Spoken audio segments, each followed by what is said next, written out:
One of the first things I see for managers and leaders to be successful in AI is really around curiosity. So not just about AI, but are they curious about new business models, new ways of working? Are they willing to dive into AI and experiment with AI in the various parts of the recruiting chain that we just talked about? And that's probably the number one characteristic that I think is going to be important moving forward for the vast majority of employees.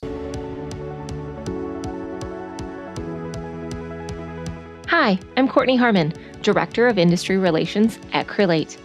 This is the Full Desk Experience's Industry Spotlight Series.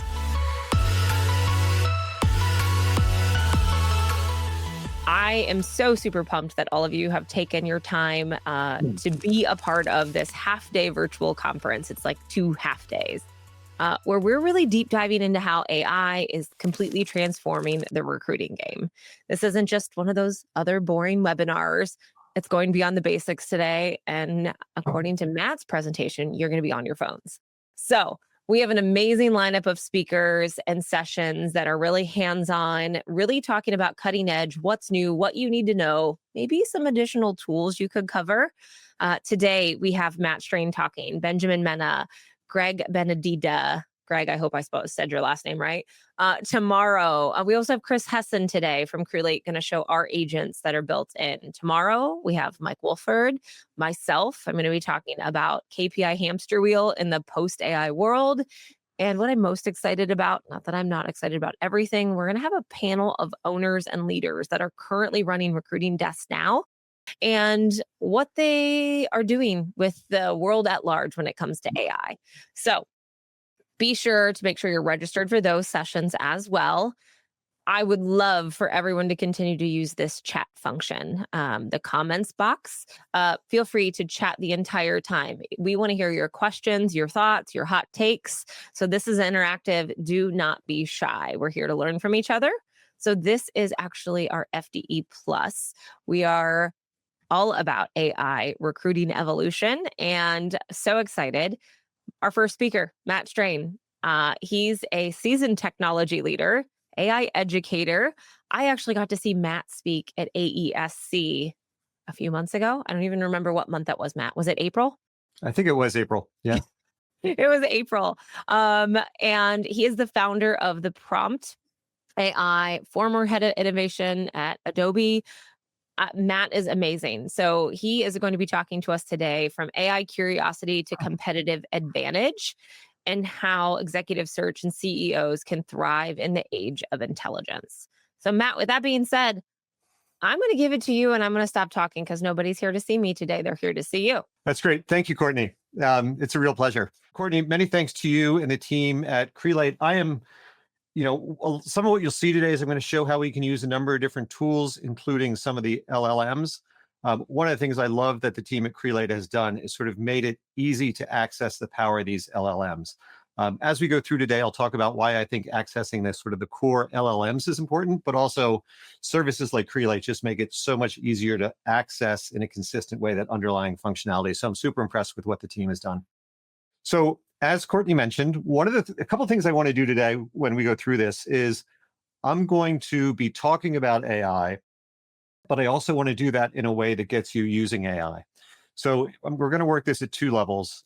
One is sort of to talk about some concepts that I think are going to be important for you to know as you're going forward, but also to have some fun with it, because I think that's a key part of learning AI. But I'm going to point out some tools and techniques that I think will be interesting for you to work with. So this is kind of sums up, from the word cloud and so forth. There are the people who I kind of liken it to, the high school kid who you put in a Ferrari for the first time, and they're either going to jump in and race off and maybe do all kinds of irresponsible, dangerous things with it, or the kid who sits there and gets worried and concerned, doesn't know how to drive the car, right? So there's a whole mix of ways that people are reacting to AI. And I think having a balance of those things is the important thing, but realizing that these tools are incredibly powerful, but there are also a lot of ways we could get ourselves in trouble or misrepresent things or go down a path that either makes others uncomfortable or presents us in a way that we don't necessarily want to be presented. And in this picture, all the pictures in here I did with AI, but it's worth noting the door on this car is not exactly what it should look like. So even though we have some incredibly powerful models right now, GPT-5 is still doing funny things with the graphics many times. So let me tell you a little bit about who it is you're talking to today. As Kortney said, my name is Matt. My background, I have 10 years at Apple, a range of operating positions there. Alta Vista, I bet on the wrong search company early on. I did spend about 17 years at Adobe in a number of roles from marketing and product strategy. And then I spent the last 8 years in the research lab working on Gen AI products.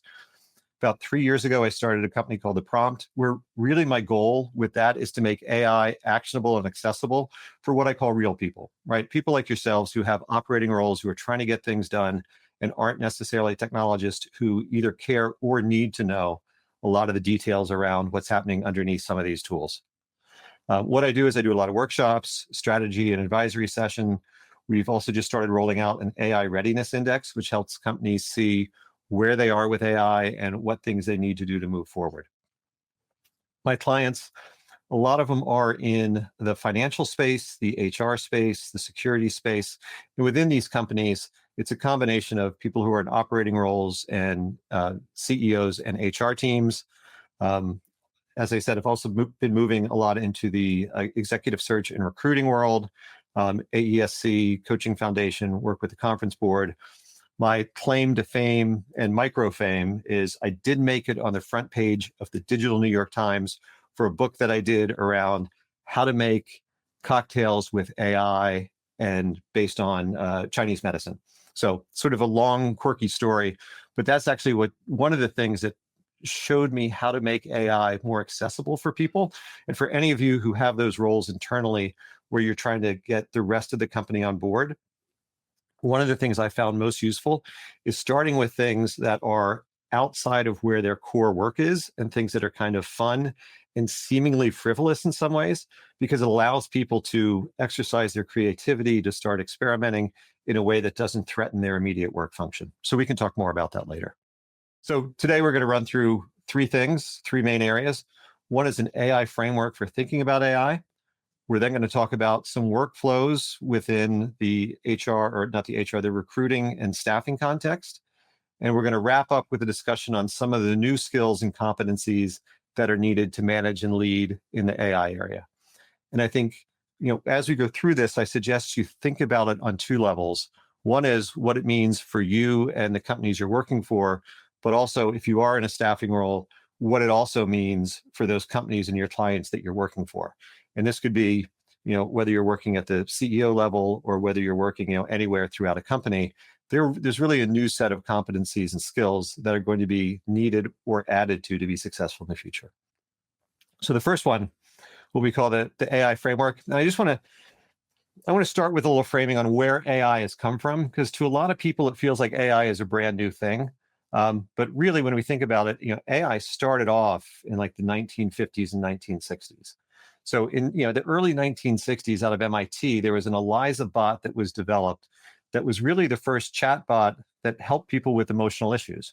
And it was basically an active listening chat bot, but it was the people who were in the test for this early chat bot loved it so much, they went back to the developers and asked if they could keep using it. So all that to say, we sort of had some of these tools working with us and being experimented with for the last several decades. And, we've watched over time AI and sort of autocomplete, if you will, as an early version of AI, telling us, autocomplete and spell check for a word. We then saw it move to sentences, and then to paragraph. And I would say the F on the end of paragraph is not some Portuguese spelling, but I had ChatGPT actually do this infographic for me. So, still artifacts and things that are wrong. The point being, we always need to check this stuff. And I left that in there on purpose. So moving from paragraphs to autocomplete on pages, I'll show you example in this of some things where I've done where I'm going from text to a website and text to a full app.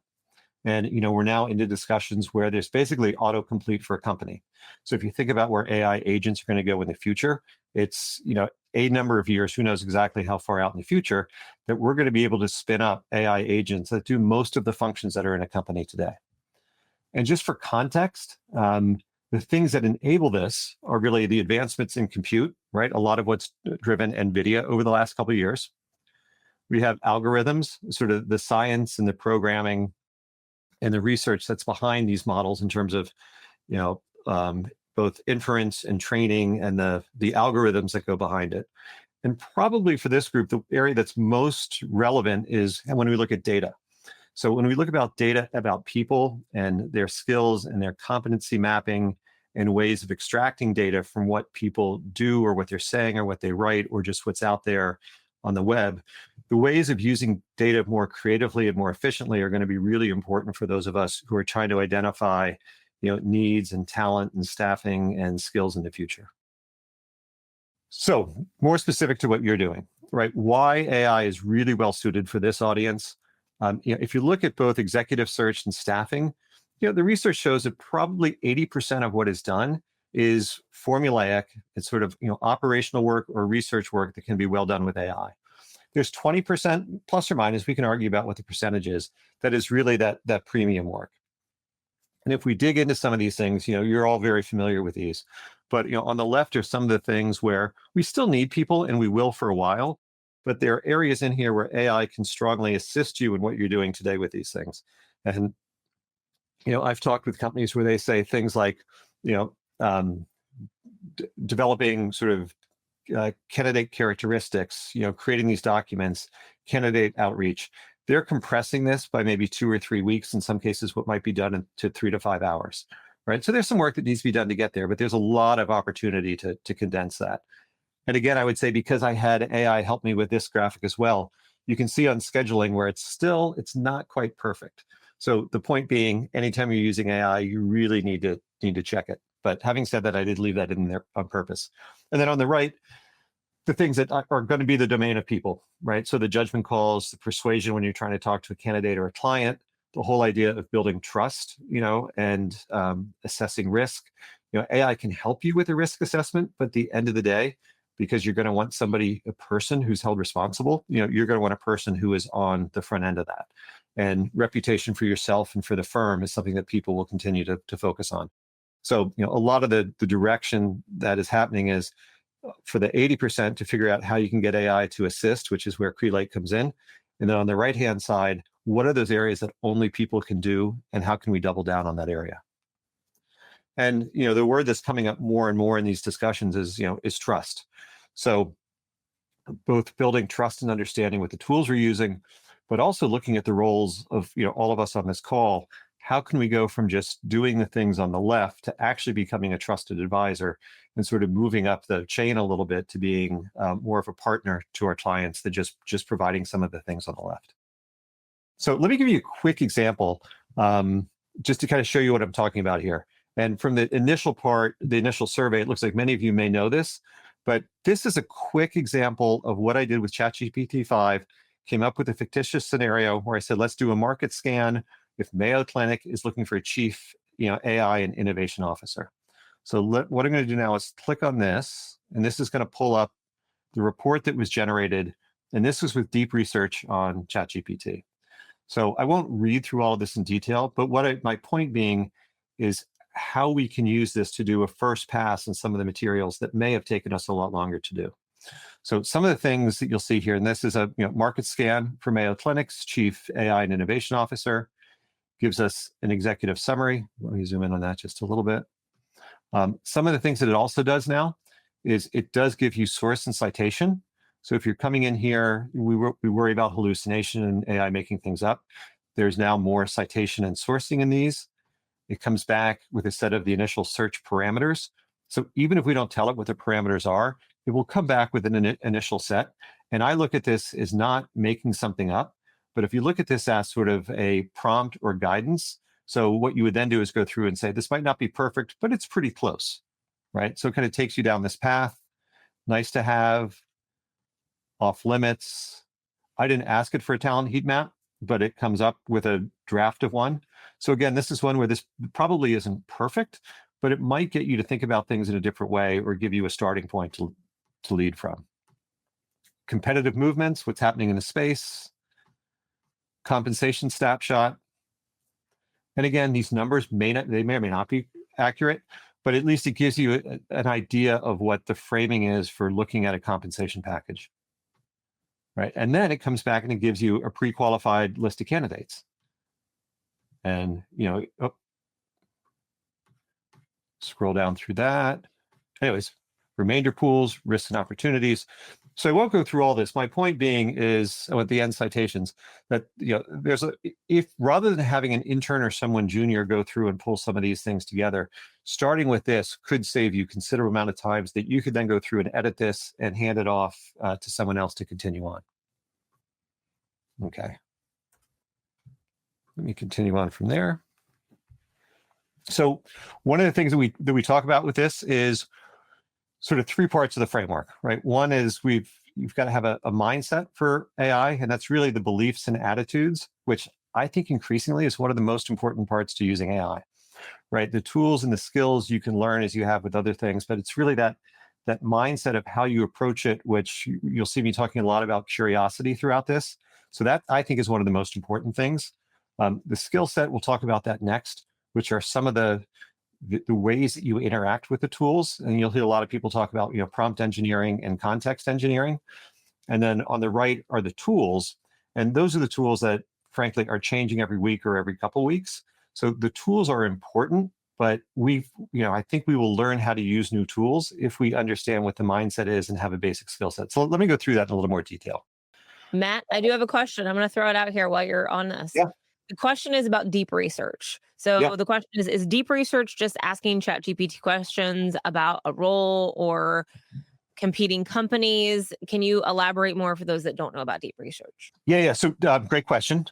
Deep research is, you can ask it to do research on anything, right? So the thing I see a lot of times is people get stuck with I don't know what to ask it or how to ask it. And they will spend 3 minutes telling me offline, here's what I want to do. I want to know this. I want to know the other thing.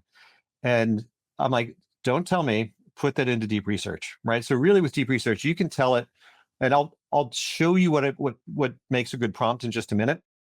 But deep research can really do anything in this context. So anything you want to do research on, you can use it for. And research can be a little confusing because people think it's academic research, but I would think of it anytime you want to deep dive on something and you want to go deeper than sort of the superficial answer you get from the regular GPT, ask deep research. And the other thing you can do is get a little meta with it and ask deep research, this is my area of interest. How can I best use you? And it will give you ideas to do that. Hang on for just a second. I'll show you. But the first thing I want to do, the first one around the tools, let me just set a framing for kind of how to think about this. So we've got our LLMs, the large language models and foundation models, the ChatGPTs, Claude, Perplexities, those types of companies. ChatGPT is the one I suggest as a go-to to start with. Most of us in our companies or our clients also have the major platforms, things like Microsoft, Workday, ServiceNow. And these platforms are going to be, I think, sort of adopting AI, and they're all integrating AI to a certain extent. But really, the companies that get really interesting for me are those specialized companies that build on top of the large language models. And sometimes they'll have custom data, custom interface, custom training that they've done on the large language models. And I put Crelate in there. And I outlined some of the things that these companies do around the search and talent and staffing space. So there's a list of those things here. And these are really those companies that take the challenge of working directly with a large language model, wrap it in an interface, wrap it with some expertise. So for people who aren't AI experts, it allows you to access that power really quickly and easily. It's a really busy space. A lot of companies are popping up. A lot of companies are getting a lot of valuation. So we won't get into what all those companies are, but part of the reason I'm doing this is I think Crelate is one of those companies that has taken a large part of that workflow and has made it really easy and really accessible. So when people are talking about AI, this is kind of how I, at a very high level, I suggest you've got the large language models, which I'm going to make the argument are important to understand. You've got the major platforms that your companies are probably on, and those are going to get better over time. But I think for the next, X number of years, while those major platforms are catching up, these specialized companies are running really fast to do some very, very cool things. And if you remember my initial comment on data, that's where some of the data comes back in, because they have access in some cases to proprietary or tailored data that feeds into their services that you wouldn't get, or you might have a hard time finding with one of the large language models. So the next part I want to spend some time on is the prompting question and both prompting and context. And this is the slide, or the section that people find most interesting. And in a lot of cases, it seems the most basic, but it's where people initially get tripped up. And it's really around the fact that search is not the same thing as AI, right? And part of what's happened is, it's part of what made ChatGPT so successful, is if you look at these two interfaces, they look almost identical. So the vast majority of people take what they did in Google that worked well, and they put it into AI. And that really gives you an incredibly mediocre response. And the concern I have for a lot of people who don't quite understand AI is they have that experience, they take their Google search, they put it into AI, and it's okay. It might be a little bit better, but they really don't understand what the opportunity is. So in thinking about the two, I'd like to share a couple examples of how search and AI are different. Right, so we have the difference between a query and a conversation. And if you take nothing else away, the idea, like the question of how do I interact with it?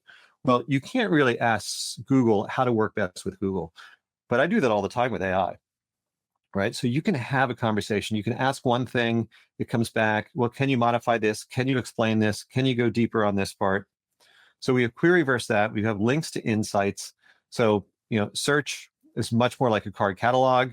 It will direct you to a source. AI will give you that insight, which can be frustrating at times because you don't quite know what the source is. But AI really is more about interactive iteration. It's more about being, I like the Socratic mentor comparison, because it's like that smart friend or your doctor, your advisor, or your therapist, who they may give you a slightly different answer each day, but it's going to be mostly the same, right? The words and the examples and the metaphors might be slightly different, which is different from search, where you're going to get, the results may change, but it's more like an encyclopedia or a card catalog where it's going to direct you to something else. If you're musical, the idea of a symphony is if you're playing a piece of music, for the most part, right, it's going to sound, every top tier orchestra is going to try to make that symphony sound very, very similar. Whereas with jazz, you might change depending on who the players are one day, depending on what somebody's mood is. Things are going to go in and out. And that's the way I would think about AI. If you have a typo, an obscenity, an emotional outburst, AI is going to be fine with that, right? It'll change and respond to you as if in a very similar context to how you engaged with it. So I'm going to skip this part on kind of what the interface for AI looks like, particularly with GPT, because it sounds like the vast majority of people on the call have seen this before, and we'll touch on it in a little bit later. But this is what, even if you have been using it, there are two parts of sort of my quick prompting 101 that I think are going to be interesting. One is, I also think of prompting as sort of the art of the conversation. And increasingly, I've been thinking about it more like delegation. So if you're somebody who's clear on delegating and telling your employees what you need them to do, you're going to be in a much better spot when we start working with AI or even agents, because really the idea of delegating to a person and how you describe what you need done with an agent are surprisingly similar. So in doing this, and I would say that, there are a number of different prompt frameworks that people use. So if there's another one that you use or you've been using, that's fine.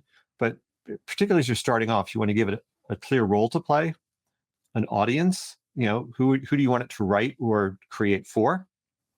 What's the task you want it to do? Describe the style and tone. And then what's the output, right? So some quick examples for this, depending on who I'm talking to, I also like to do it like in the Mad Libs format, right? If you're a little bit on the older side and you remember Mad Libs, you could do it in a fun way, right? You are a blank speaking to a audience, your task is blank. So some examples of that for this audience, right? The role could be, you are a recruiting manager, staffing office manager, candidate experience coordinator. So you can tell it, you want it to be a CEO, do you want it to be any of these roles? And obviously this is not just for staffing, but thinking about what that role is that you want AI to play for you. And it will also, the more specific you are with that, the more specific it will be in its response to you. The next one is the audience. So you would write and you would want output differently if you're talking to a candidate, a client, or your internal team, right? As an example. The task, right?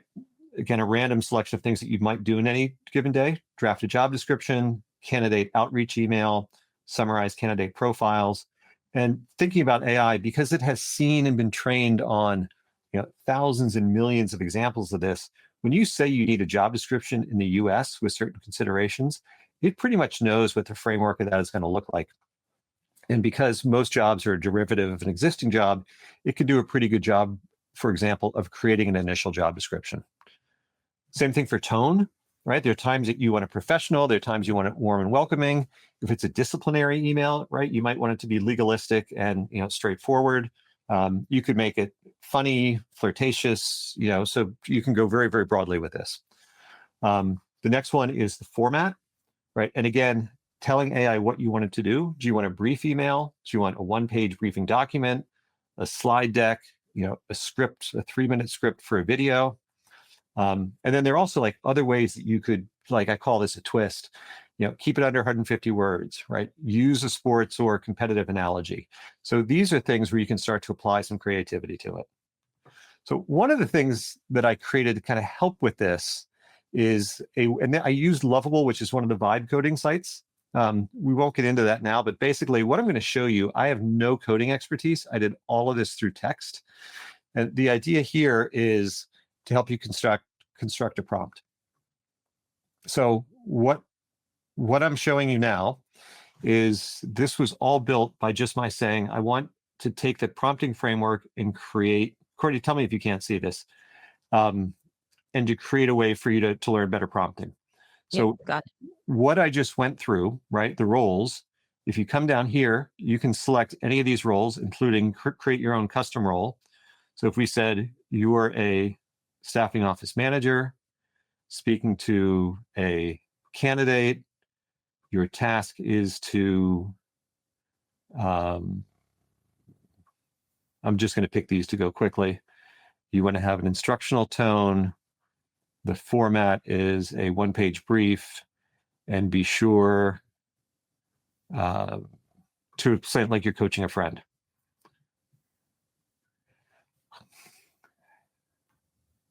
So what this may look like is the prompt that comes out of it, right?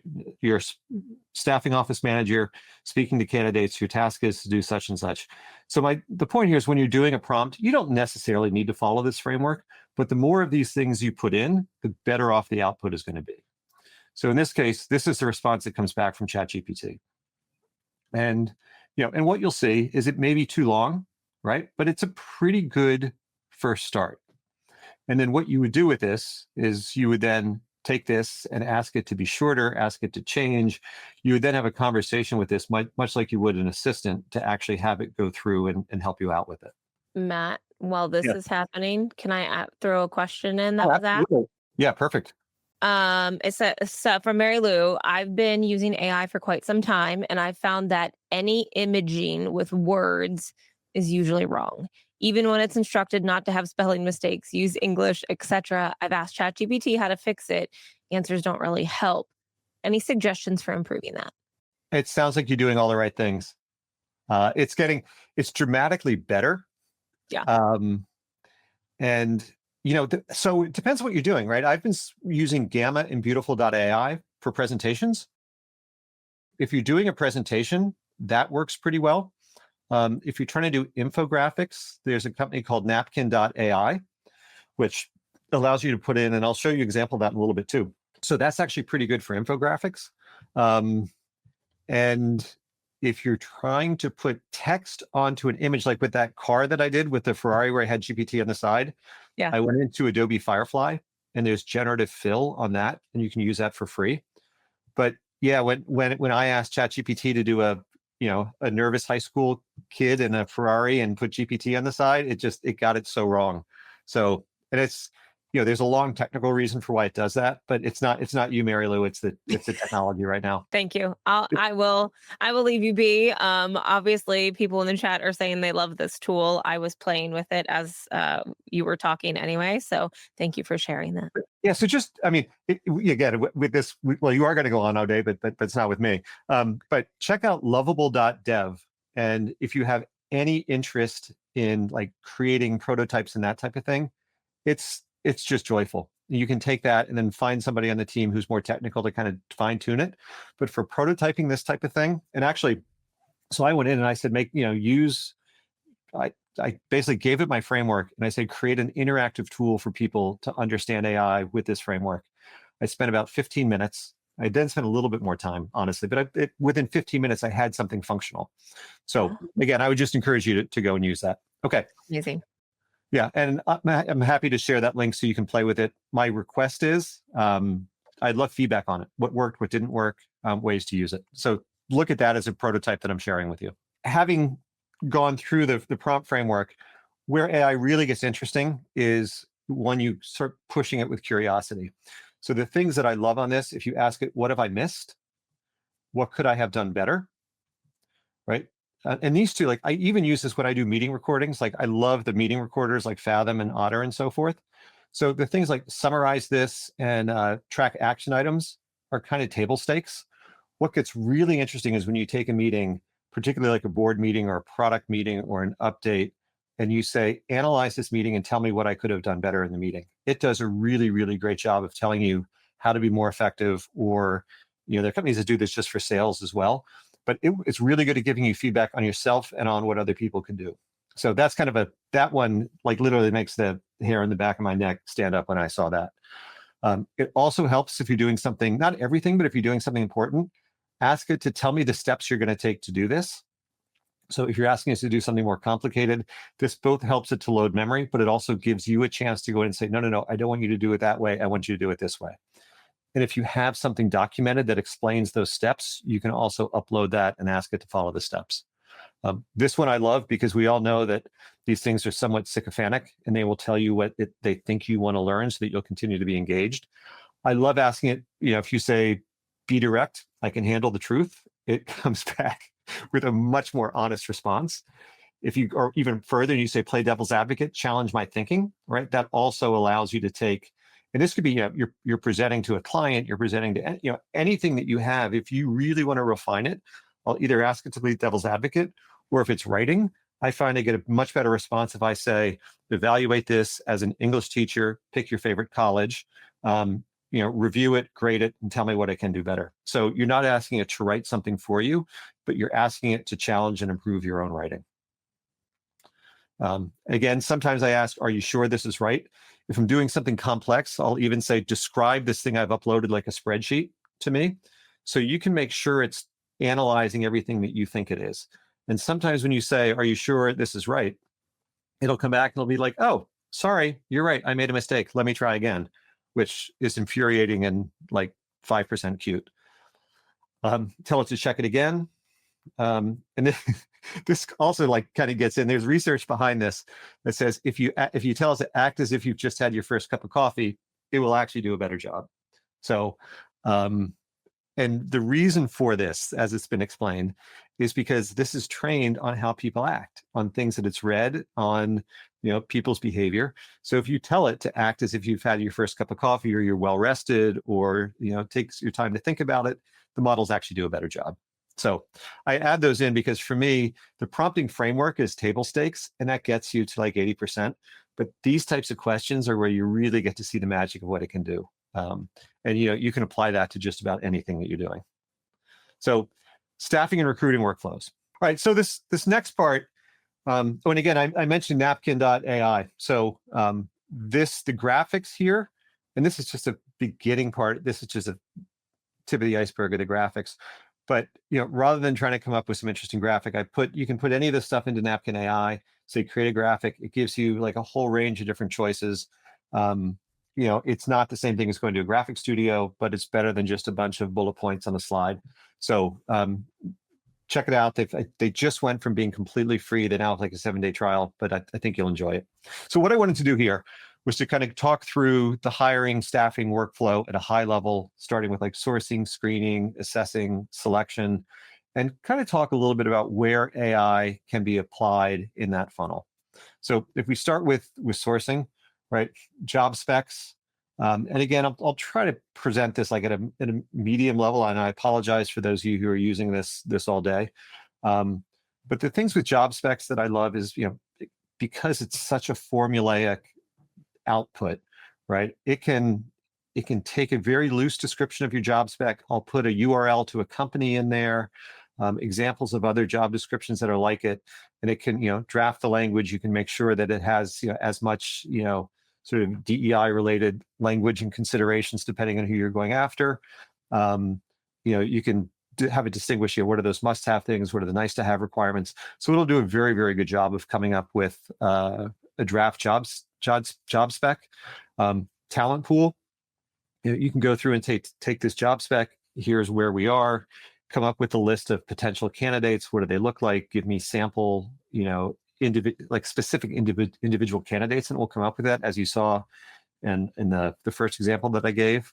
And also for outreach, right? So tailored outreach at scale.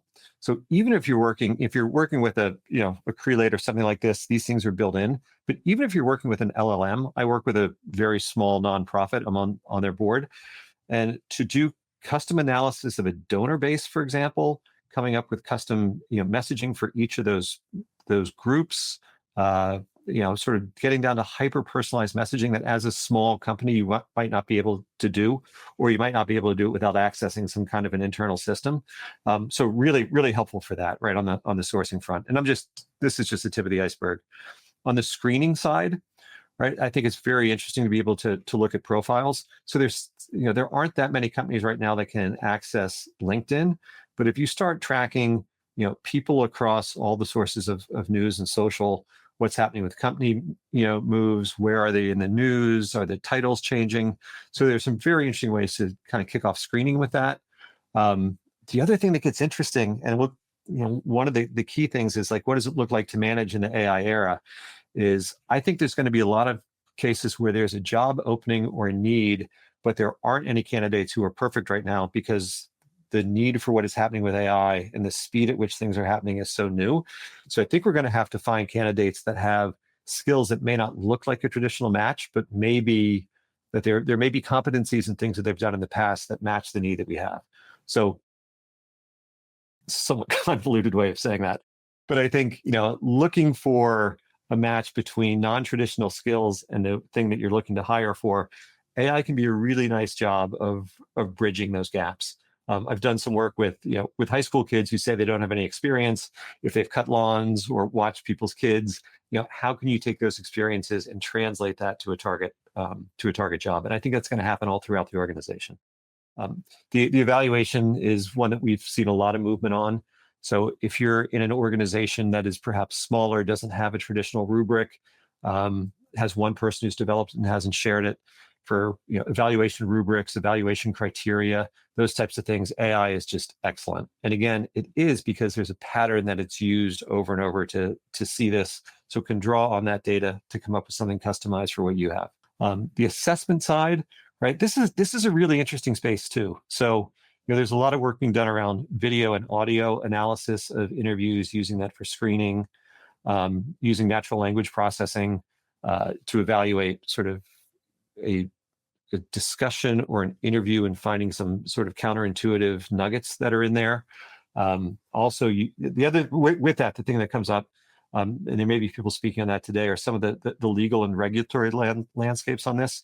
So there are definitely some issues around bias and also social appropriateness of the video and the audio interviews and analysis. But that's for a different conversation.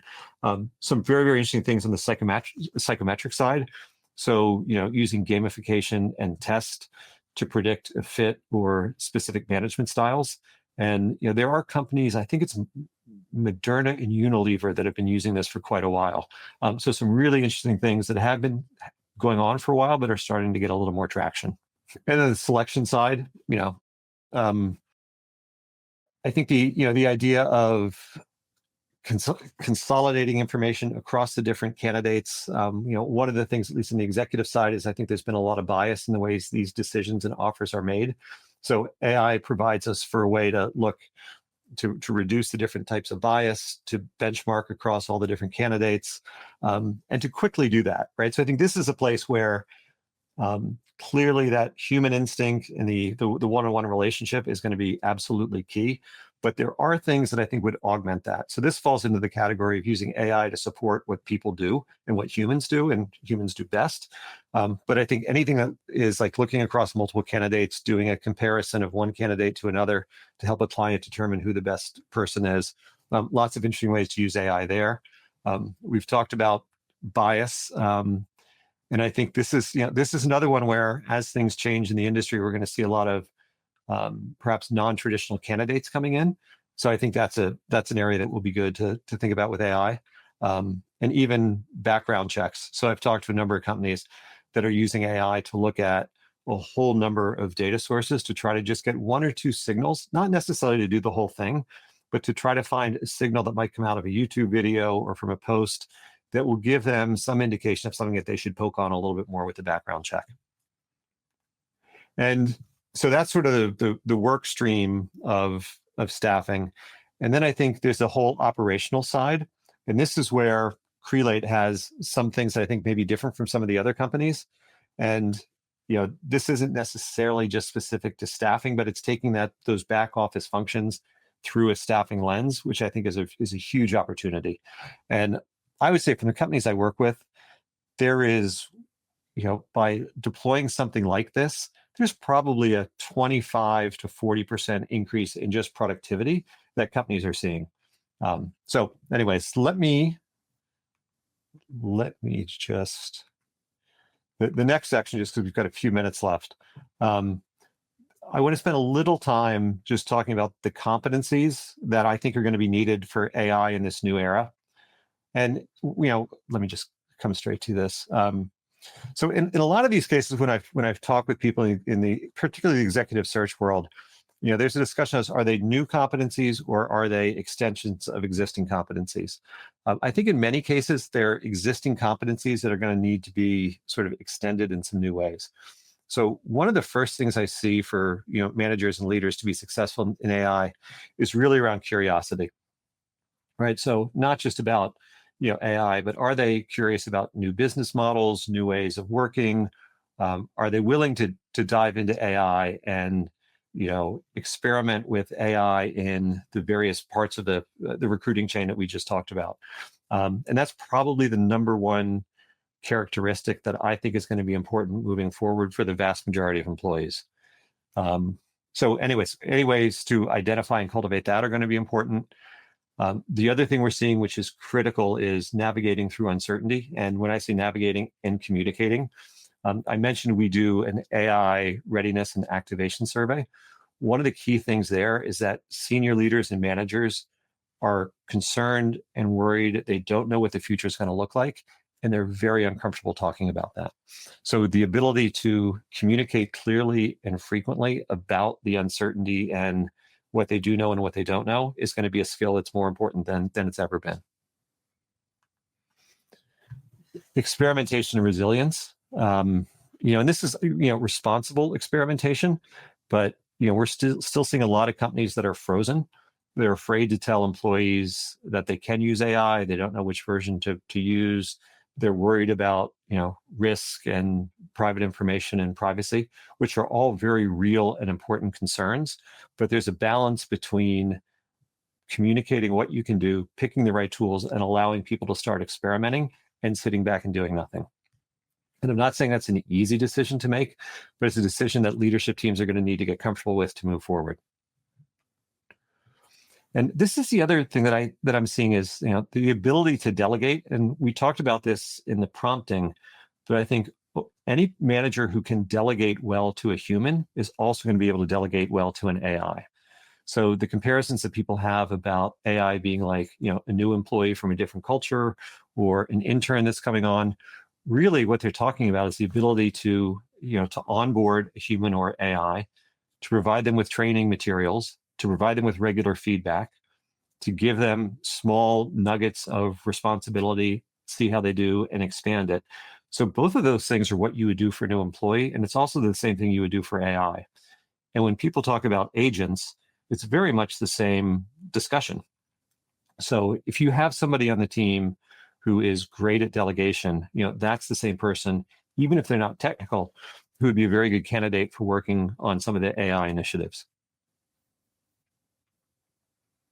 And probably the most important thing I see as we move forward with AI is the ability to connect to other humans, right? I mean, I say at scale, but I mean, that's the one thing that only people can do, right? Increasingly, AI is going to take over more of the things that we talked about earlier, but really identifying those things that make each person and each of us uniquely human and uniquely competent in our role is where we need to focus.